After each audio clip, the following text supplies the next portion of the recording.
जय माता महाकाली। आज हम आपके लिए जो साधना लेकर आए हैं, यदि आप इस साधना को पूरी श्रद्धा और लगन के साथ कर लोगे तो आप पर 100% बाबा काल भैरव की सवारी आ जाएगी। ध्यान रहे, जैसा इस वीडियो में बताया जाए वैसा ही करें। इसलिए वीडियो को आराम से अंत तक देखें, अन्यथा जानकारी यदि अधूरी रह गई तो आपके लिए घातक साबित हो सकता है। और वीडियो को लाइक करें, शेयर करें और चैनल को सब्सक्राइब करना ना भूलें। साथ ही साथ अपना सहयोग व प्यार दें थैंक्स बटन के माध्यम से। आइए आगे बढ़ें। काल भैरव बाबा की सवारी बुलाने का गोपनीय शाबर मंत्र तंत्र विद्या। सवारी आपको तो पता ही होगा, क्योंकि आप लोग अक्सर ये देखते होंगे कुछ लोगों में भैरव बाबा की सवारी, हनुमान बाबा की सवारी, महाकाली जी की सवारी आती है और सवारी आने पर भगत को जो कुछ पूछा जाए वह उसका सटीक जवाब देता है। साथ में सभी कष्ट, पीड़ा, बाधा, रोग, समस्याओं से मुक्ति दिलवाता है।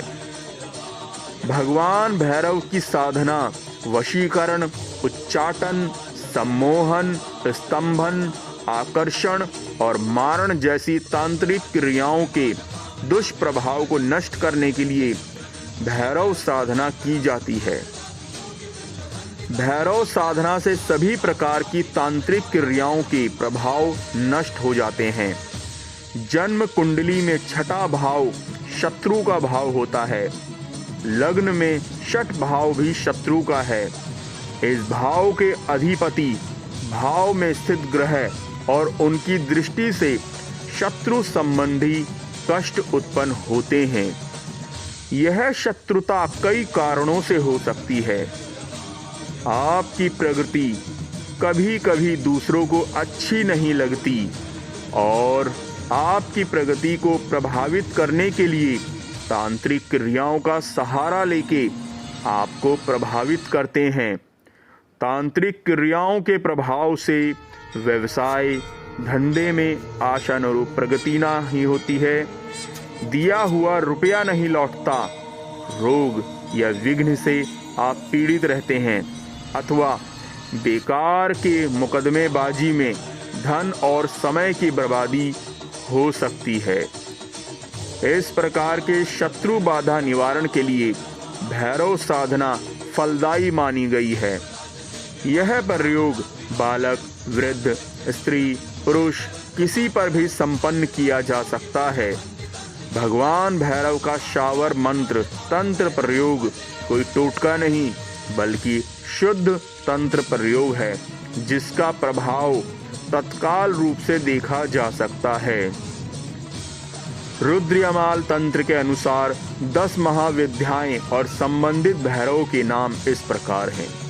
कालिका महाकाल भैरव, त्रिपुर सुंदरी ललितेश्वर भैरव, तारा अक्षभय भैरव, छिन्नमस्ता विकराल भैरव, भुवनेश्वरी महादेव भैरव, धूमावती काल भैरव, कमला नारायण भैरव, भैरवी बटुक भैरव, मातंगी मतंग भैरव, बगलामुखी मृत्युंजय भैरव।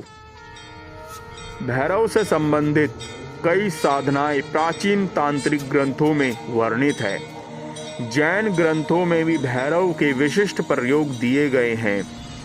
प्राचीन काल से अब तक लगभग सभी ग्रंथों में एक स्वर से यह स्वीकार किया गया है कि जब तक साधक भैरव साधना संपन्न नहीं कर लेता तब तक उसे अन्य साधनाओं में प्रवेश करने का अधिकार ही नहीं प्राप्त होता।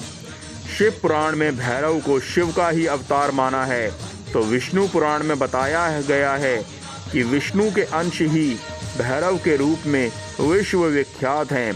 दुर्गा सप्तशती के पाठ के प्रारंभ और अंत में भी भैरव की उपासना आवश्यक और महत्वपूर्ण मानी जाती है।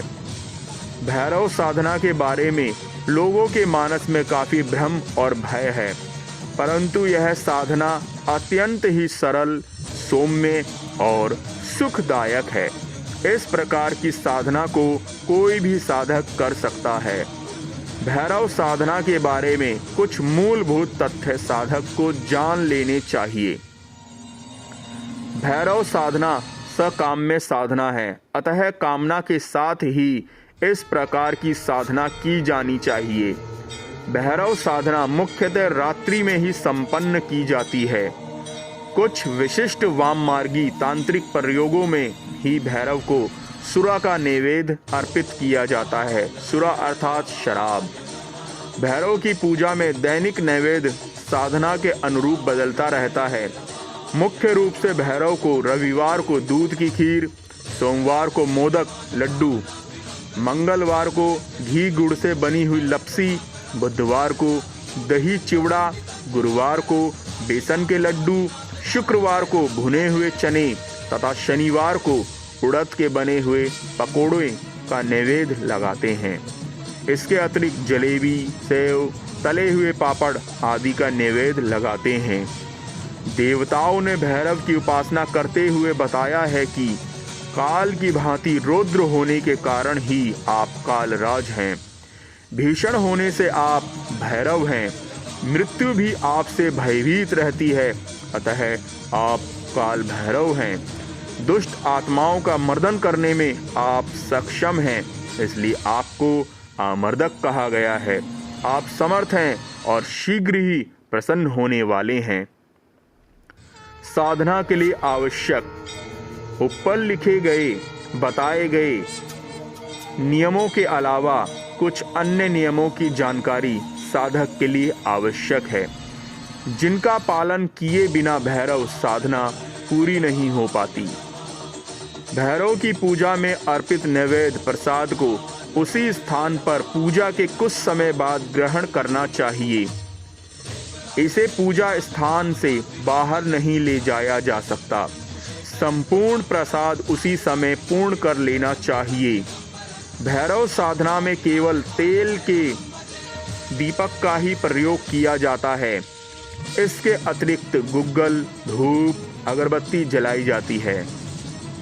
भैरव चित्र को स्थापित कर साधना क्रम प्रारंभ करना चाहिए। भैरव साधना में केवल काली हकीक की माला का ही प्रयोग किया जाता है। यह प्रयोग किसी भी रविवार, मंगलवार अथवा कृष्ण पक्ष की अष्टमी को संपन्न किया जाता है।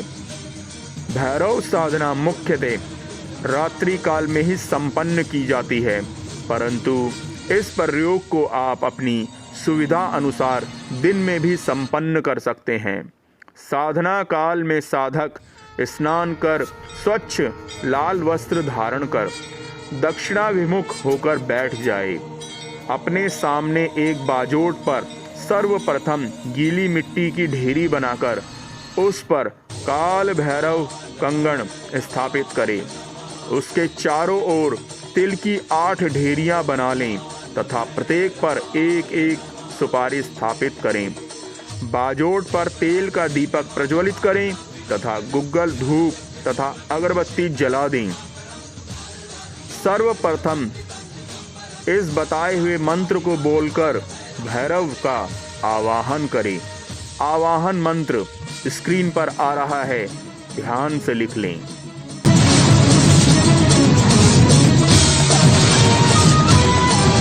भैरव आवाहन के पश्चात साधक भैरव का ध्यान करते हुए अपने शरीर में सवारी प्राप्त करने हेतु काल भैरव से प्रार्थना करें तथा हाथ में जल लेकर निम्न संकल्प करें। संकल्प: मैं अपने शरीर में काल भैरव जी की सवारी प्राप्त करने हेतु काल भैरव प्रयोग संपन्न कर रहा हूँ। जल को जमीन पर छोड़ दीजिए और दिए हुए शावर मंत्र का 108 बार ईमानदारी से जाप करें। मंत्र आपकी स्क्रीन पर आ रहा है, कृपया ध्यान से लिख लें और कंठस्थ करने के बाद ही आगे बढ़ें।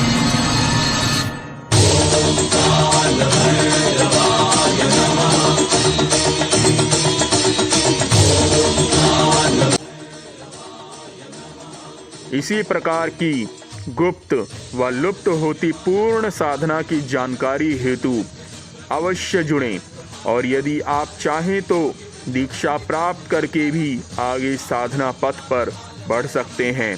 आप सभी का कल्याण हो। जय माता महाकाली।